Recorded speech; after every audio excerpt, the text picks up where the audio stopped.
and welcome to another live English class. This light here. Sorry I'm a little bit late. You know, work things. I hope that you are all well. I hope that you are all happy, and I hope you're having a great day, because today the sun is shining for the first time in a long time. It's great to see the sun. El Medi El Ajubi Amine. I'm glad that you're happy. Thank you, Suat, for your very nice compliment. So I just want to clarify something that I said yesterday. So at the moment, like starting this week, I am uploading regular videos to Patreon. Now, these videos, they are exclusive to Patreon. You can only see these videos on Patreon. But you don't have to pay to see them. Okay? Everything that I do will always be free. So if you want to see this exclusive content on Patreon, you need to go to the Patreon website. The link will be down below when this class finishes. Yeah. So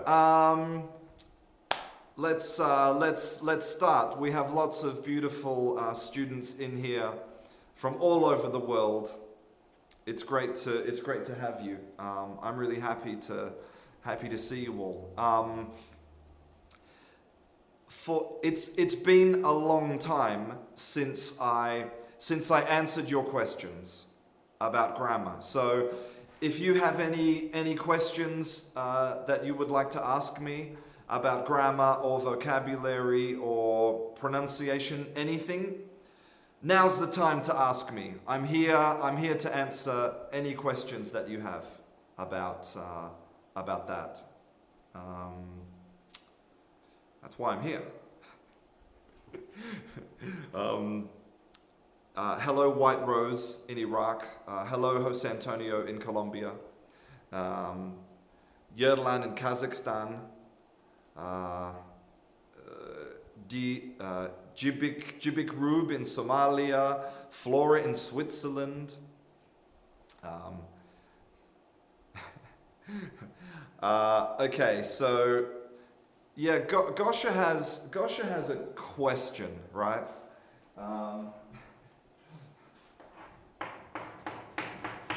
So it's about the verb lie.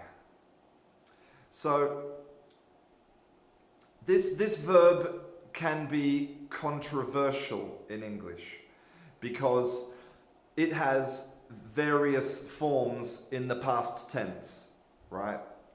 And also maybe in the present tense. Okay, so lie has two meanings. One is to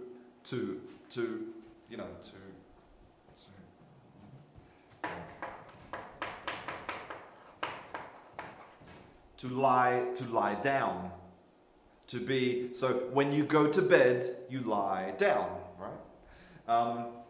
And the other meaning is to tell the untruth.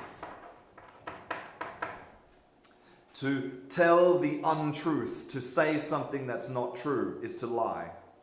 Okay? Now, in the present tense, the verb is the same, to lie. So you could say, every day I lie in bed, or every day I lie to my wife. Right? But in the past, it's different. So for this one, the only option is laid. All right? Laid. Lied. Oh my God. Lied. Right?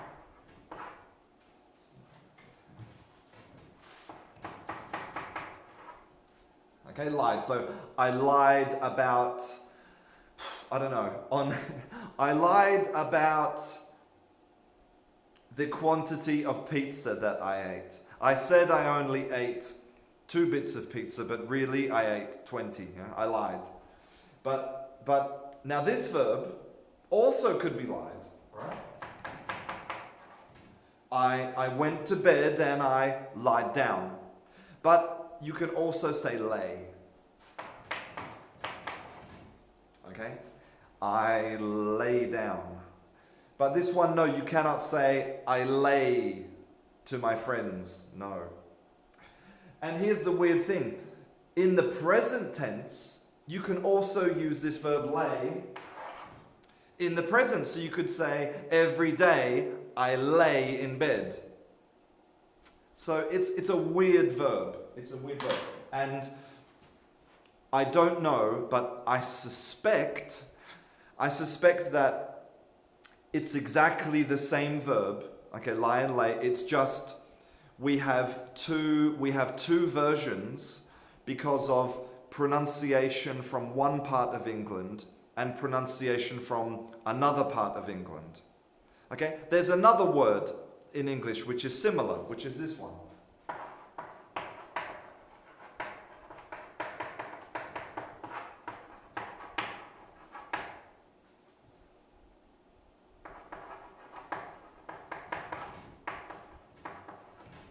Okay, that is guarantee and warranty.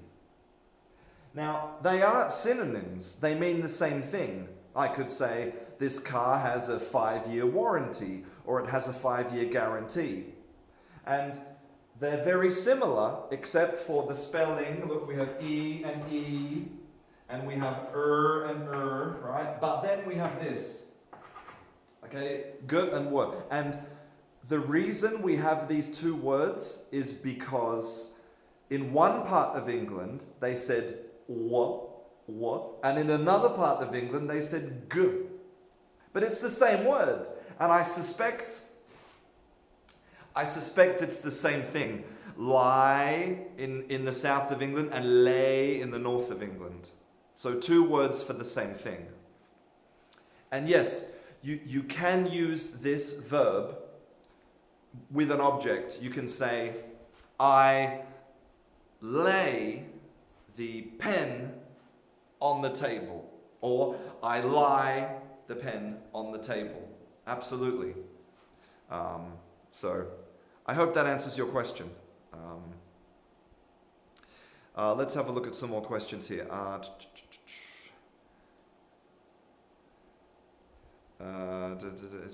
Okay. Kaushal Oli wants to know if there's any difference between badly missing and missing badly. Good question.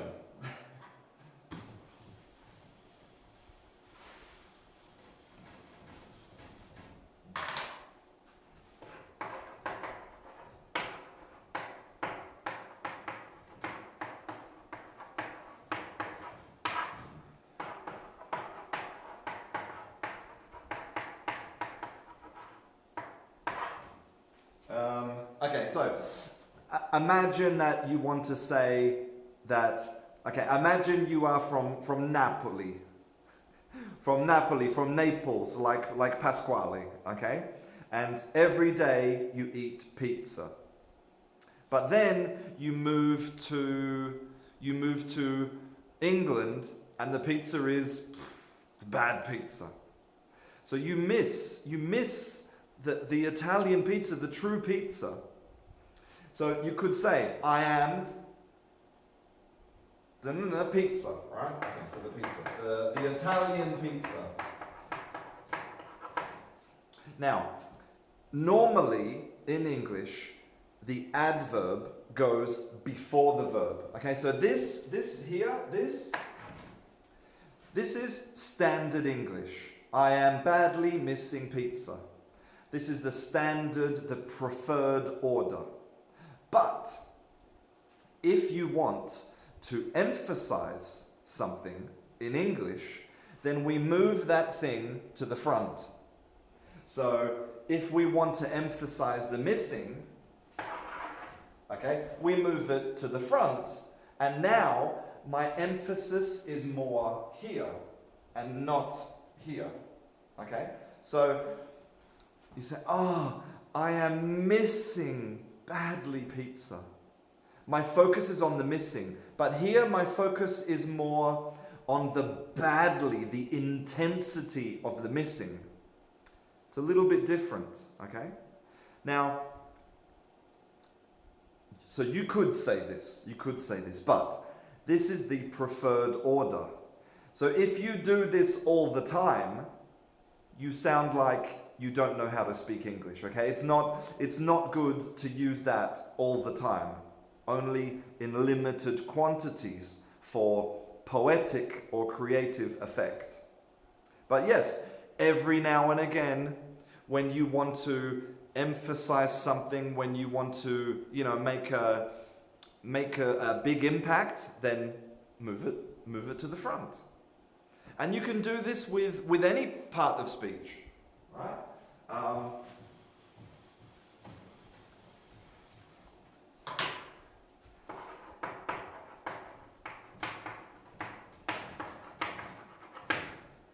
I mean, look at this sentence. Starving. To starve means to be very, very, very hungry. Now, this is not normal sentence order in English. Normal sentence order is, I am starving. But if you want to emphasize this, put it at the front. Starving I am. Now, again, because it's something poetic, use it in limited quantities. But don't be afraid to experiment, okay? I hope that answers your question.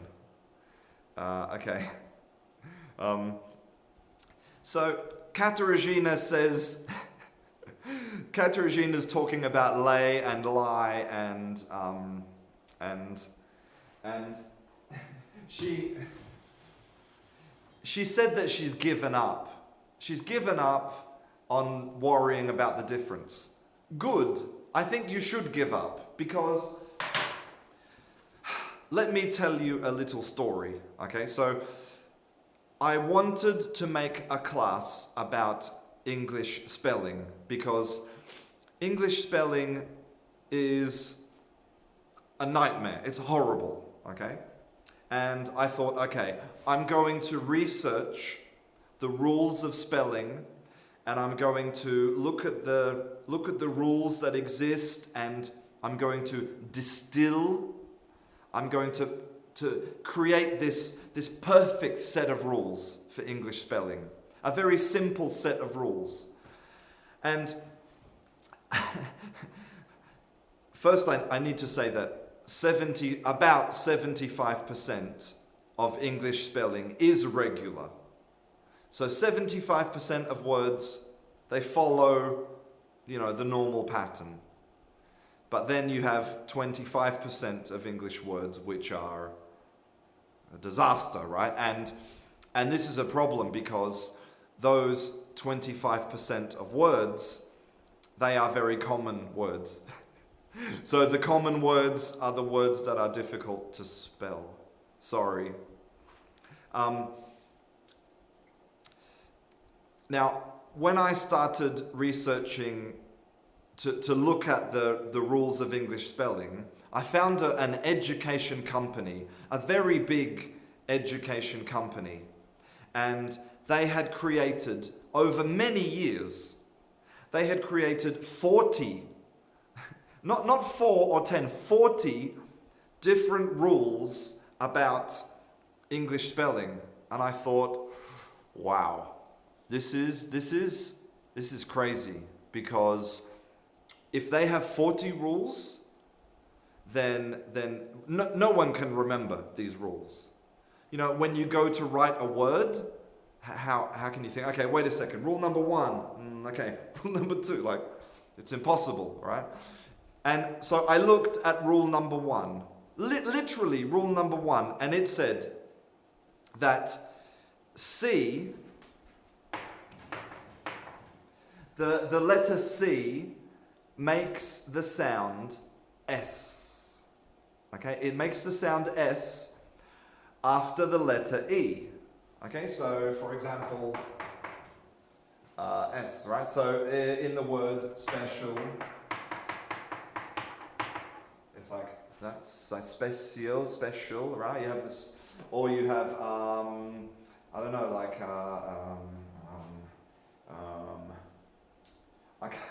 why can't I think of any more words? Or ice, right? No, that's after an I. But for example, okay, you have this sound, okay?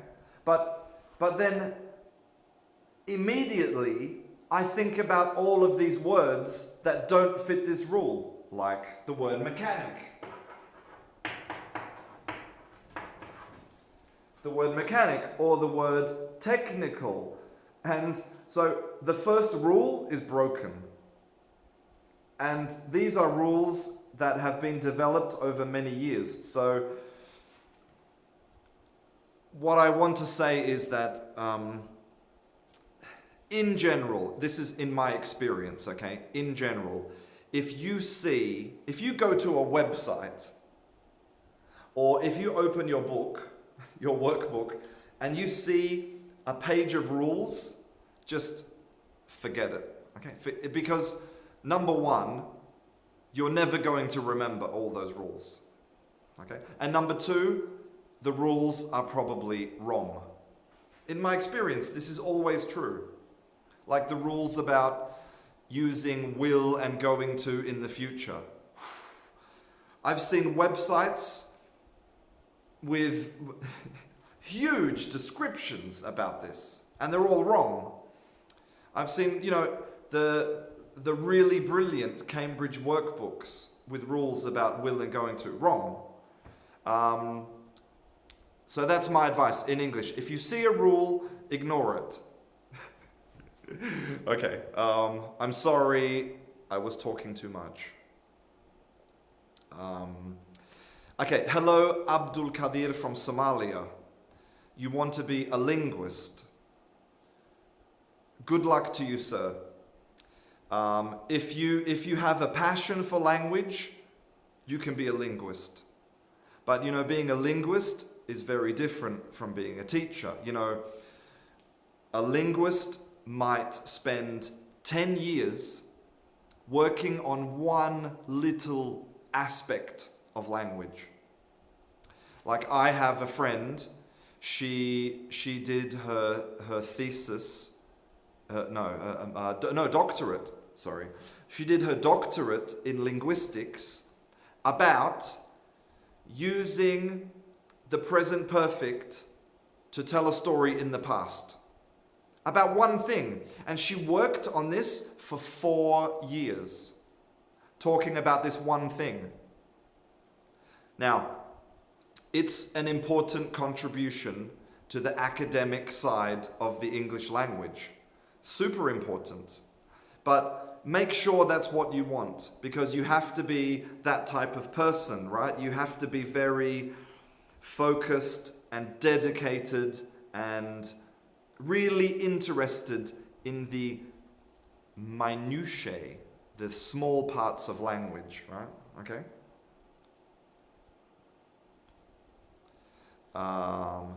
So Shapur, I think Shapur, your name means the son of the king, right? You want to know about the difference between an adverb and an adjective. But tell me more about exactly what you mean, and I'll answer your question, okay? Okay, a vocabulary question from Ruslan Varyushkin.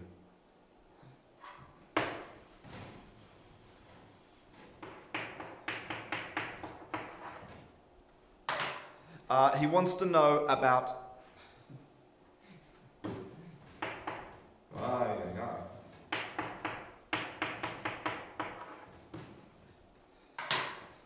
He wants to know about the word yield.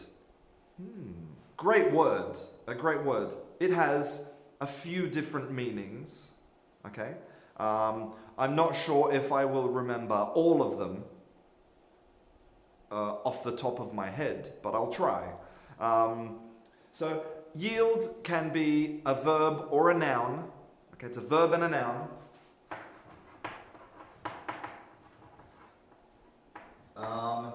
And the first meaning, I think the principal meaning, is to talk about your production, right?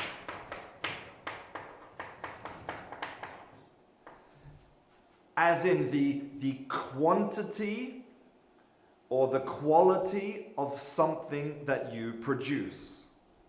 Okay, so for example, in my office I have a printer, like a laser printer. And this printer has, inside, it has an ink cartridge. You know, the cartridge which has the ink. Well, actually, in a laser printer, it's called toner, but it's ink. Okay, it's ink. You have the ink. Now, this cartridge has maybe 100 mils of ink or 200 mils of ink. And so this cartridge will yield 500 pages. It will produce 500 pages.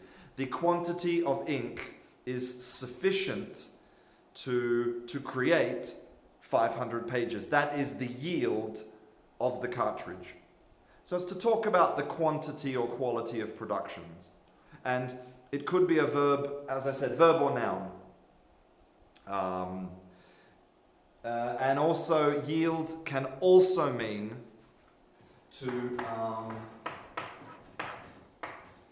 it's like bend or what's the word? Maybe bend or flex. So, but this is an abstract meaning of yield.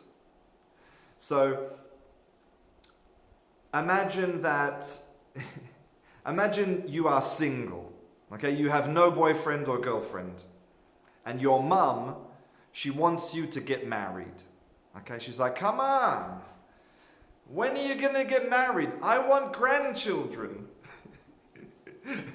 maybe you know this situation, right? Okay, so now, so your mum is pushing and pushing. She's like, get married, have babies, get married, she's pushing and pushing. And so she's pushing on you and you are bending. Okay, you're bending or flexing. Okay, so you're bending, you are yielding. You're yielding to the pressure. Or maybe not. Maybe you're pushing back. Maybe you're not yielding. I don't know. And so yield can be a synonym for surrender. I give up. You yield to the pressure or you yield to something. I hope that that answers your question, Ruslan. Are there other meanings? Maybe. Not that I can think of. Yield. Okay.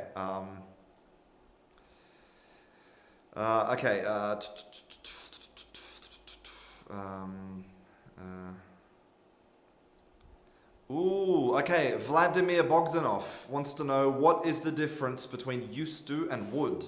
Great question.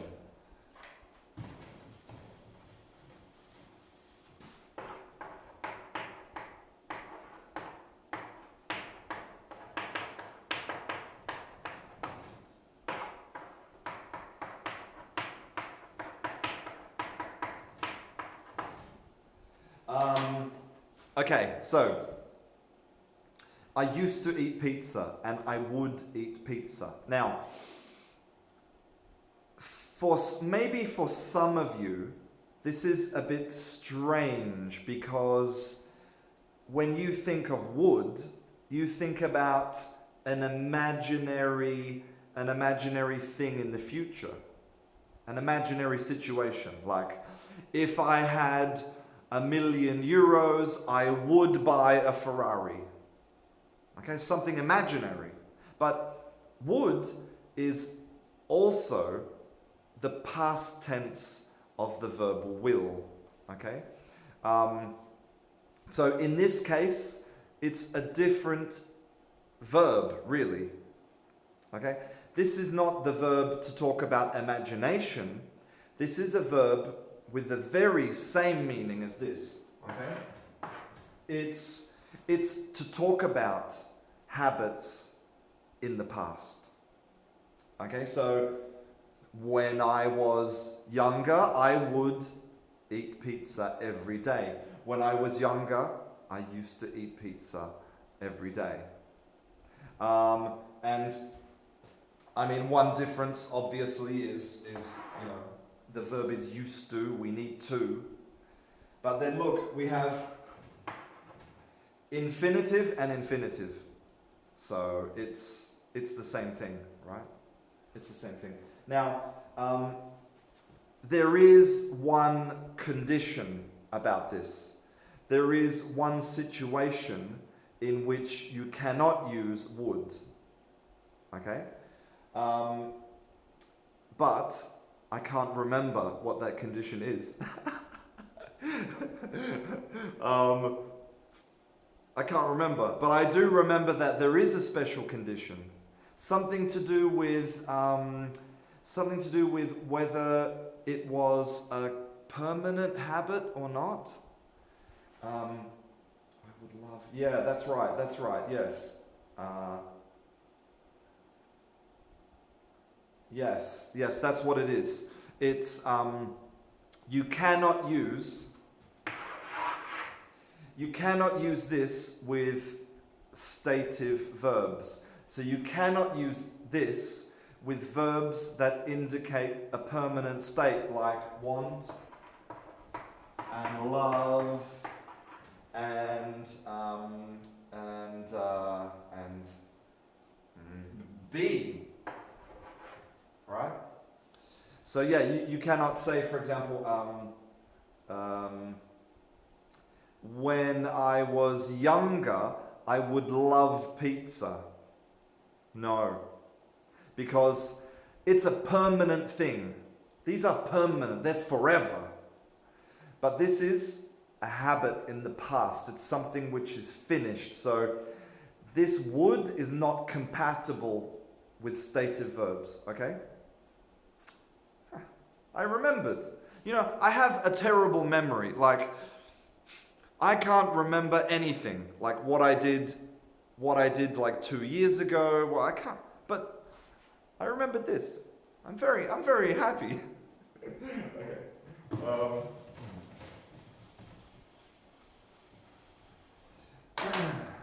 I hope that answers your question, Vladimir Bogdanov.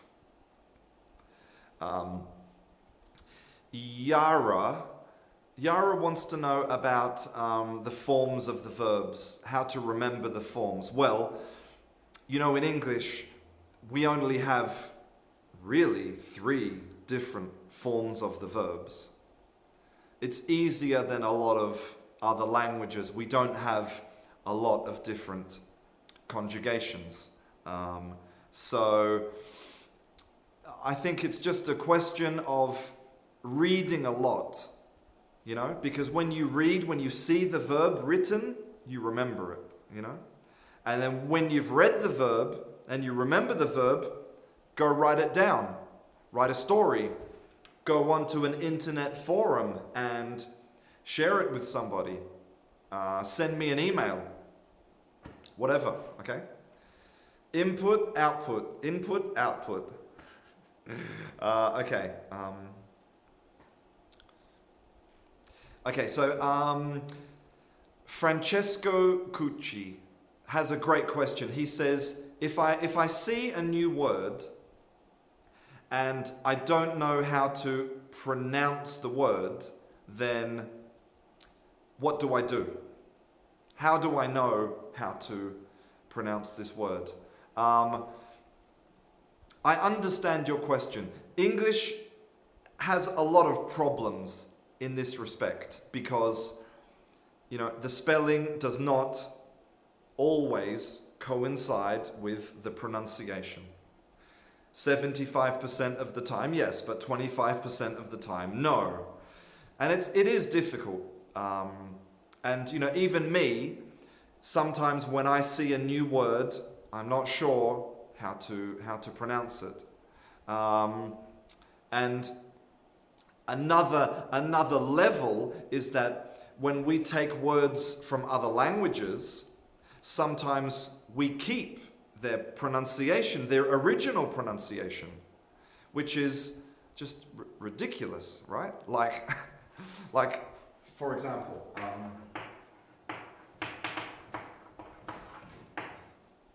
this word here.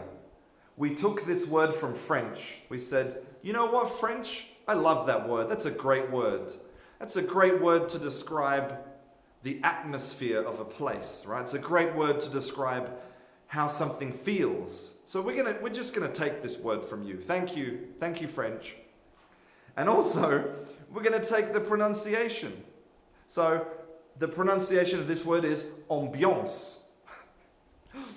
Like French, so you say, wow, this bar has a great ambiance. Now, really, you're not going to hear people say ambience. That's a British pronunciation. Ambience. You can't say that, you have to say ambiance. Now, that's another level of difficulty, right? So you have English, and then you have French, and then you have Italian words, and Greek words, and German words. Right? So, what can you do to solve this problem? Well, you have to listen, right? You hear the words, you hear people speaking.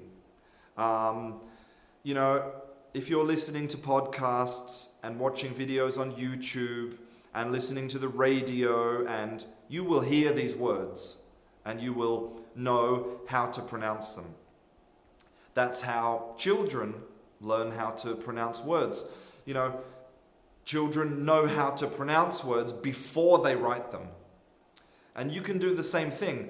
Or go to a good learner's dictionary, like the Cambridge Online Learner's Dictionary, the Oxford Dictionary Online, and you can click on the word and hear the pronunciation in both American English and British English. The internet is incredible, okay? So if there's a word you're not sure, get on the internet in an online dictionary and listen. Don't use Google Translate, okay? Google Translate uses an automatic robot voice, okay? And sometimes it's completely wrong. So be careful. A good dictionary, okay? Mohsen Haji Nasab wants to know, why am I writing sentences with capital words? I'm very lazy. Sometimes I use capitals, sometimes I don't. It's bad. It's a bad habit. But only on my board. Only on my board. When I'm writing an email, you know, yes, I use my capitals correctly. I'm sorry. Okay. Grit kosh or grit koch. Wants to know, what's the difference between all and everything? Okay.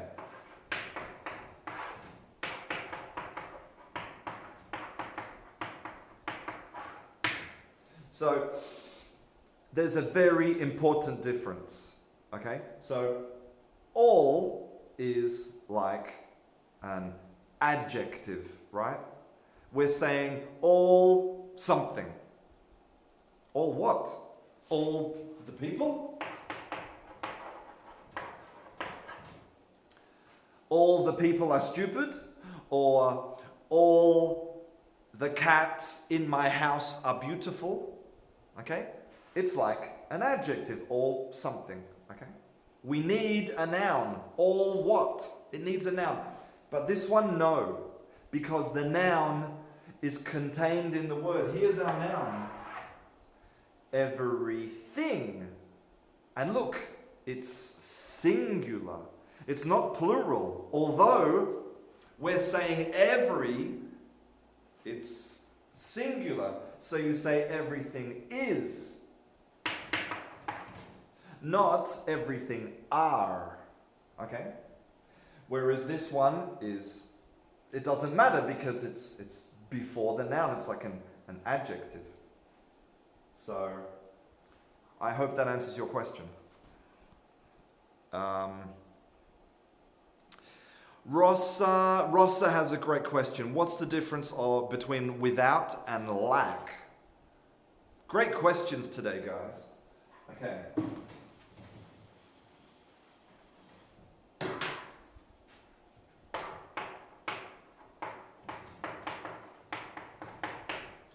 Without.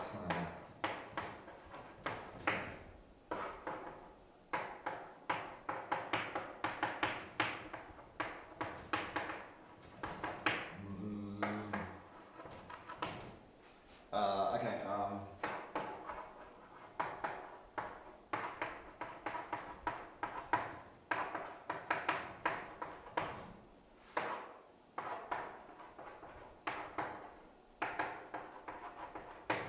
Okay. So here are some example sentences. Okay, so the first two are without. So without is the opposite of with.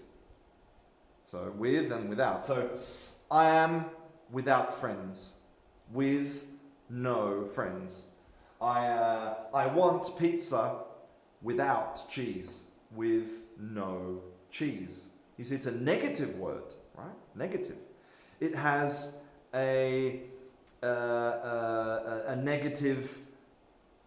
It's like it has a negative built in. It is a negative word. So you cannot say without no friends. No, because then you have the double negative. No, you have to say without any friends. And lack, okay, so there's two forms, right? There is a lack of pizza, okay? Look. This is almost like a phrasal verb, but it's not a phrasal verb. It is like an idiom, like not an idiom, a set phrase. It's a set phrase. A lack of something. Okay? But here, it's a verb, a pure verb. Here we can use this like in the future, I will lack friends. In the past, I lacked friends. And you can see that they're different because here, right, this is not a verb. It's not a verb. But this is a verb. And this is a set phrase, okay, a noun phrase. A lack of something. So the usage is different and the meaning is also different because without is none, zero. But lack of could mean that you have some, but not enough, not sufficient. You want more, but you have some. You don't have zero. So the meaning is a little bit different as well. Okay? Now, if you want to be cool, just totally separate, right? Imagine if you go to New York and you want to be cool, right? You want to be cool. You want to order some pizza, right?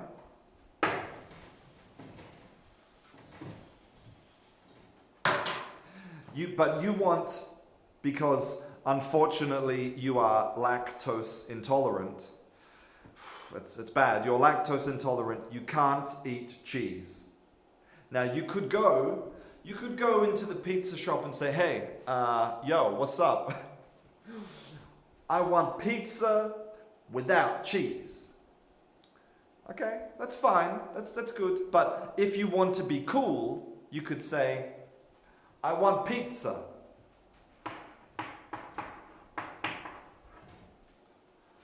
Hold the cheese. And then you're cool. You're a cool cat. Hold the cheese means the same thing. It means with no cheese. And you can use this for anything. You could say, okay, I want a whiskey and Coca-Cola. Hold the Coca-Cola. Which means you just want whiskey. Or I don't know. I can't think of any more examples about holding stuff. And I'm losing my voice. Oh my God. I hope that answers your question. Oh God. Dear oh dear. Tuesday. Okay, let's have a look here. British culture, you're absolutely right. Starving I am, says Yoda. Hello Cynthia in London. Great to see you. Okay, Arnaud Tissé. I imagine that maybe you're French. Arnaud Tissé. Arnaud Tissé has a question. What's the difference between these three things? Okay.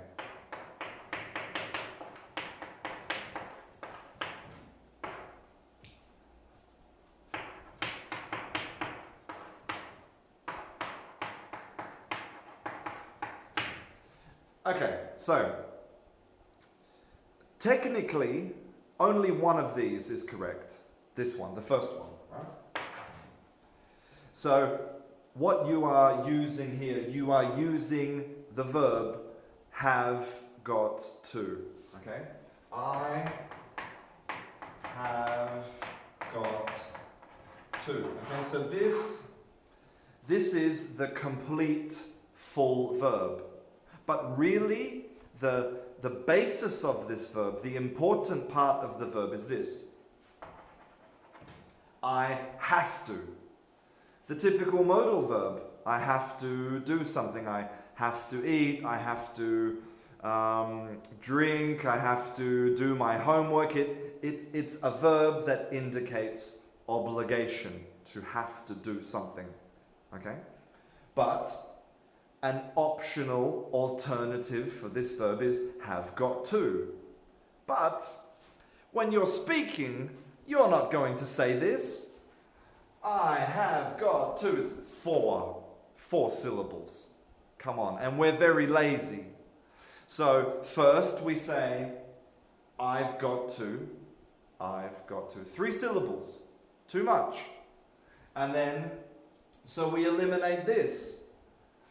I got to. Now it's only 2 syllables, right? Now it's only 2 syllables. I got to. But next level, gotta.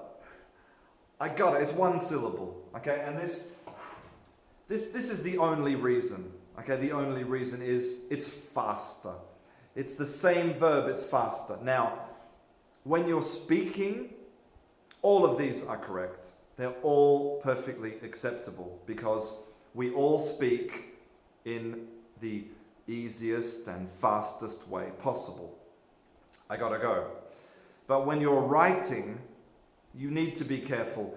This one, for informal writing, sure, and this one too. But these two would be what you would use in a more formal situation, you know, in business, in any type of, you know, in any non-informal situation. Use one of these at the top, okay?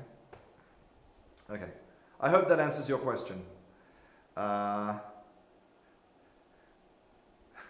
Okay. It's very true, Gosha. The song by Bon Jovi. I'm gonna lay me down on a bed of roses. For tonight, I'll sleep on a bed of nails. Cover your ears, guys. Man, I wish Pete from Aussie English was here. He's a great singer. He could. That's a good song actually to learn lay and lie. Okay. Thank you all very much for your very nice compliments. Oh my God. Oscar Gil de Arana Silva says, greetings from Tabasco in Mexico. Is Tabasco a place? I thought Tabasco was the hot sauce. I didn't realize it was a place. Man, I love Tabasco sauce. I put Tabasco sauce on everything. Cornflakes, toast, everything. Are you from the place where they make Tabasco? Man, I'm jealous. They must have like big, 2-liter bottles of Tabasco. People wake up and drink Tabasco in the morning instead of coffee. Or maybe not, I don't know. You tell me. Hello from Ukraine. Wow, Sahalapa has a question. I love that name, Sahalapa. It sounds like the name of a famous person. Hello everybody, I am Sahalapa. Welcome. Sounds like a famous person. Okay,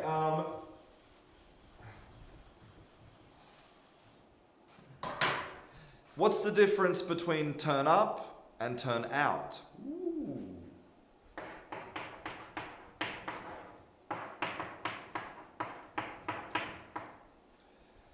Okay, there's a big difference. Okay, so up.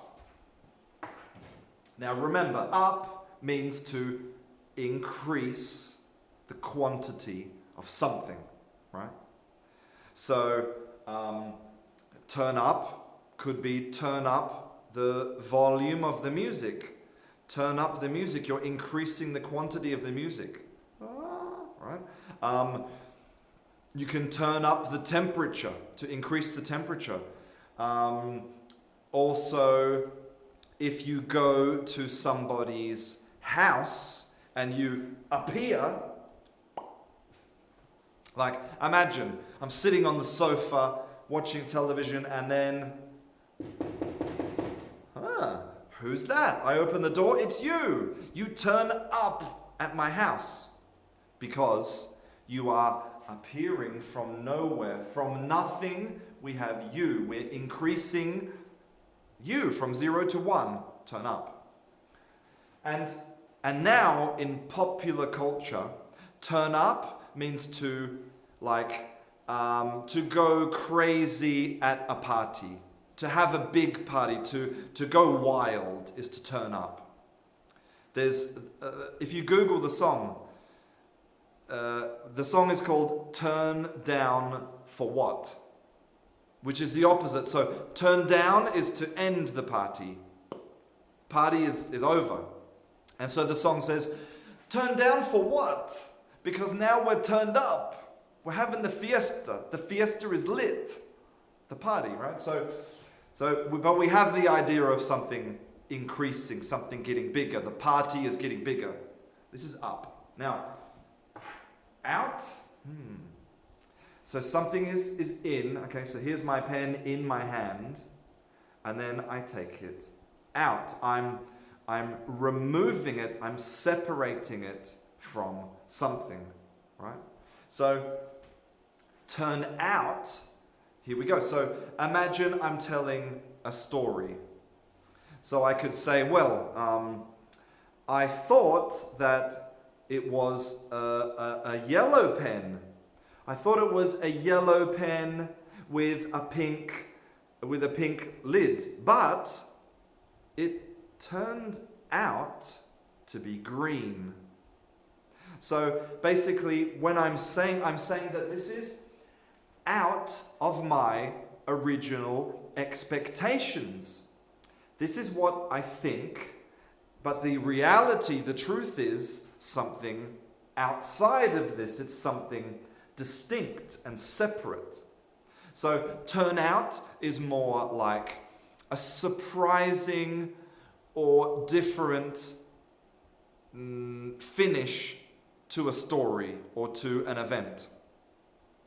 Like, I thought that Christian was English, but turns out he was Australian. Okay, and that's what the two verbs mean. I hope that answers your question. Okay, I'm going to answer one final question because I have to prepare for the afternoon. Lots of students today. Okay. Okay. Okay, so Adrian has a great question to finish today's class. Okay.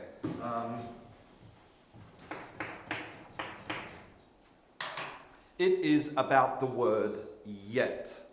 So, yet always goes at the end of the sentence. Okay? Always at the end. Never in the middle, never in the beginning. No. And yet actually is an adverb. So yet describes the action of the verb. So imagine if we say the verb eat. So yet is directly related to the verb eat. And what it means is, now remember, yet is always negative. Okay, so it's negative. It's always negative except in questions.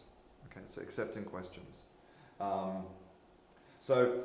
And what it means is that something will happen in the future. You're actually talking about an action that is going to happen in the future. It's about an action that is not completed.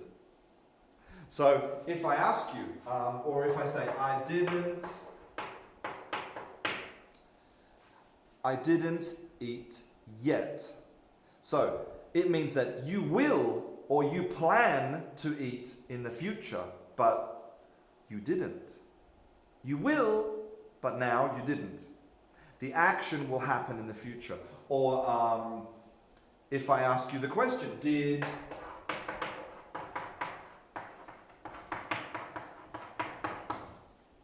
Okay, so you can see in the question it's not negative, although it could be negative. I could say, didn't you eat yet, right? But, and so I'm asking you, did you eat in the present or the past, or will you eat in the future? Did you plan to eat in the future?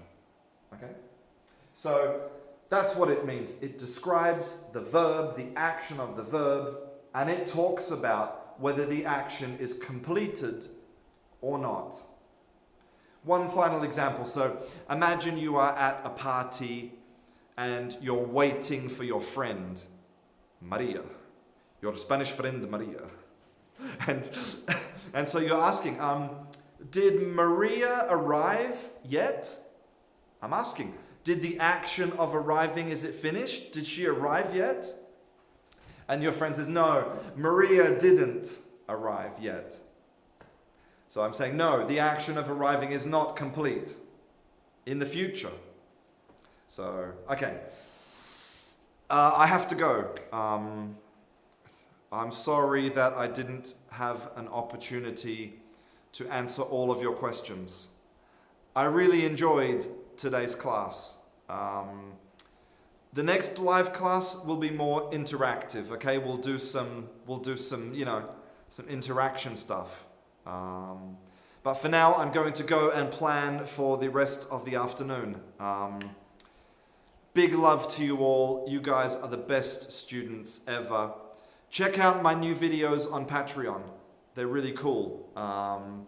Check them out. And if you want, you can buy some Canguro English merchandise. And I'll see you again in class really soon. Lots of love. Bye.